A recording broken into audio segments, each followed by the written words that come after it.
Então, seguindo aqui, pessoal, nós vamos observar que vai ser vários conflitos, N conflitos ali nas regiões,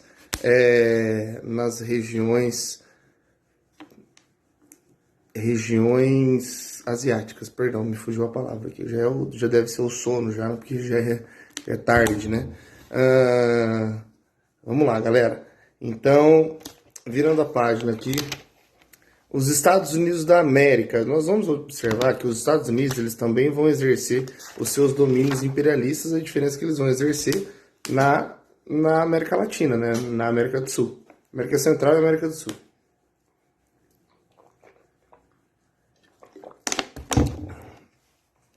Então nós vamos ver lá, a política expansionista dos Estados Unidos, né? Na América Latina, nós vamos ter a doutrina Monroe, gravem bem esse nome, doutrina Monroe, cujo slogan era a América para os americanos. Mas é claro que eles faziam esse merchandise todo aí, por quê? Porque eles tinham interesse em dominar os territórios, né? Dominar comercialmente, economicamente, e se preciso até dominar territorialmente também, tá? Nós vamos ter também, pessoal, um outro advento muito importante dessa expansão dos Estados Unidos, que é a marcha para o oeste, ou seja, vamos ligar os Estados Unidos ao Oceano Pacífico também, né? Eles tinham acesso ao Atlântico, eles queriam ligar para o Pacífico. E uma vez ligando o território, tipo assim, você conseguindo fazer esse intercâmbio da região que chega de um lugar para ir para outro, isso faz com que a nação se oxigene, né, e se torne uma grande nação, né, porque pensem vocês que no Pacífico, da onde os Estados Unidos ele está localizado, primeiro, ele está do lado da Rússia, segundo, ele está do lado do Japão. Então nós vamos ver que o acesso aí à região asiática pelo Pacífico para os Estados Unidos foi uma mão na roda. Por isso que os Estados Unidos ele cresceu muito em pouquíssimo tempo, né? Já viviam aí um período aí de expansão, né? Saindo meio que fora do radar dos europeus.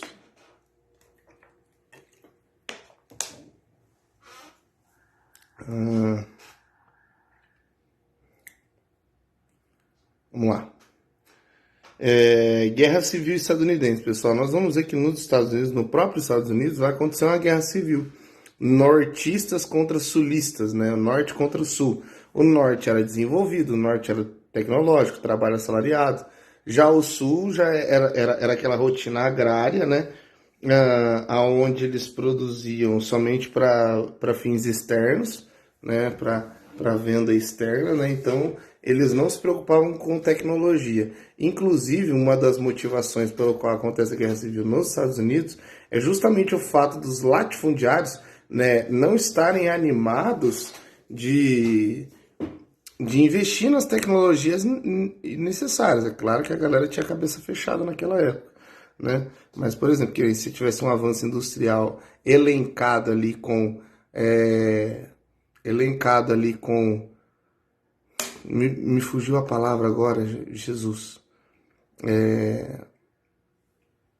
Enfim, fugiu a palavra, mas era muito importante para os Estados Unidos ter esse avanço, né? Ter esse reconhecimento, atingir e comer pelas beiradas, né? Hoje nós vamos observar que a economia mundial é a economia estadunidense, né? Nós vamos ver que o norte, então, ele era industrializado, urbano e livre, né? O sul era agrícola, rural e escravista, escravocrata, né? Nas eleições de 1860 foi eleito o presidente Abraham Lincoln, que defendia a abolição da escravidão. Então, pessoal, 1860, Estados Unidos da América, país desenvolvido, país que levou as ideias iluministas para frente, né, e tudo mais, não sei o que lá. Cara, eles enfrentaram o mesmo problema em relação a questão da escravidão, né? Não vou dizer que a escravidão nos Estados Unidos foi pior ou menos abrangente igual aqui no Brasil, porque eu acho que não se pode comparar esse fato histórico, né? Você compara algumas questões, mas o fato histórico em si não.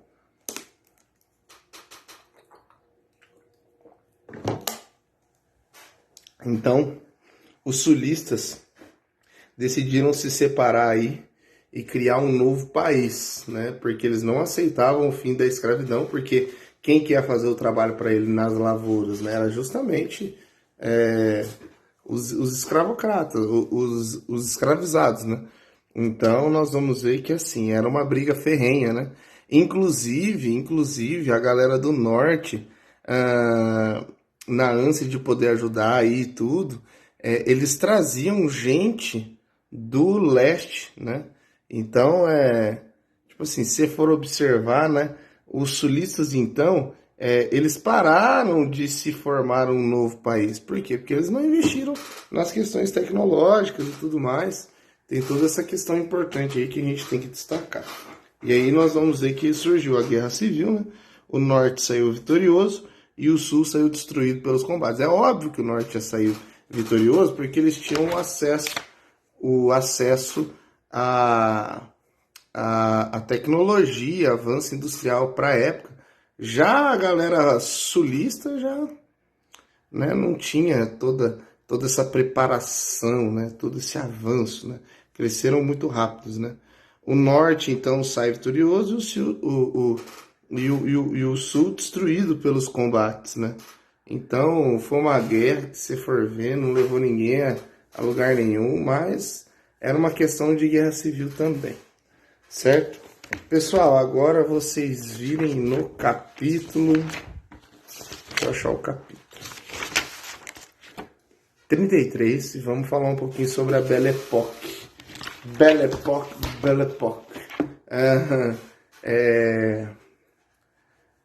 Belle Époque, então, é um período onde existe toda uma gourmetização do povo europeu, né?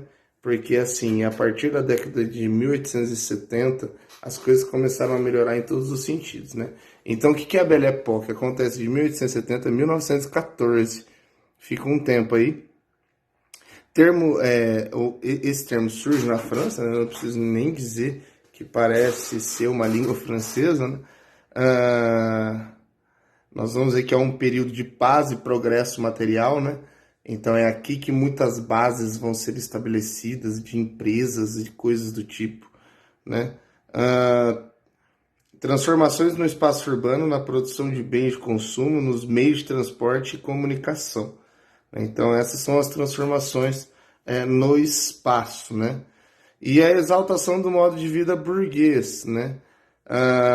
Ser livre, se tornar livre, né? Ficar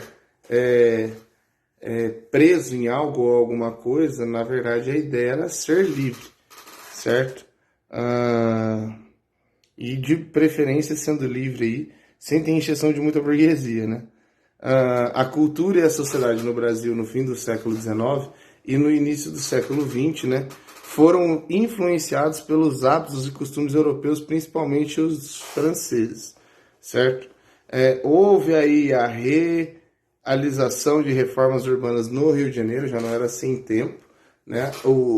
A cidade do Rio de Janeiro é uma questão bem curiosa, porque tem uma parte lá da praia de Botafogo que, na verdade, retiraram muita areia do mar para, tipo assim, por exemplo, que nem... como é que eu posso explicar para vocês? É que lá no Rio de Janeiro existia uma parte que era mais rebaixada, né? Ou seja, se tivesse chuva ou a maré subisse, invadiria tudo ali a região, certo?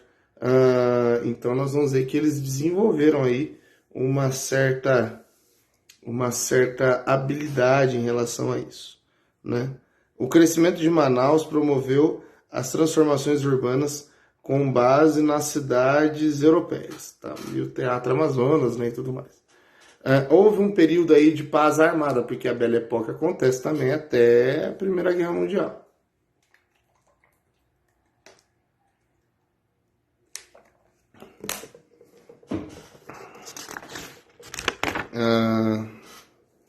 Nós vamos ver então que existe esse período de paz armada, né?